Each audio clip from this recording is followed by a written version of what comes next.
jiilaalkii 1520 waxaa magaalada Istanbul haraysay xaalad shibanaan ah.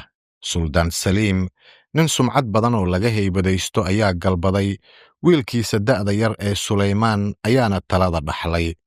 Isagoo 26 jir ah ayuu la wareegay mashiinka baaxadda weyn ee imbaradoriyadii Cusmaaniyiinta, ciidamada gaarka u ah qasriga suldaanka ee loo yaqaano Inkishaariya, gobollo ilaa 3 qaaradood fidsan, iyo cadow si dhow u eeganaya meel wal oo ay ka nugushahay imbaradoriyaddu.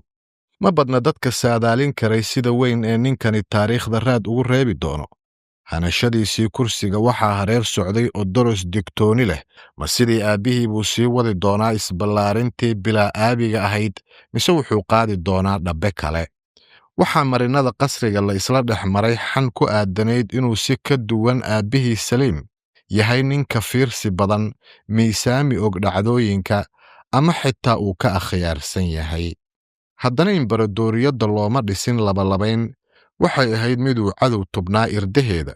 Tijaabinta awooddiisuna waxay ahayd mid wakhti aan fogayn soo aadanayd. Xitaa horraantii xukunkiisa, Suleymaan wuxuu ku dhaqmayay karaamo ay deggani ku dheehan tahay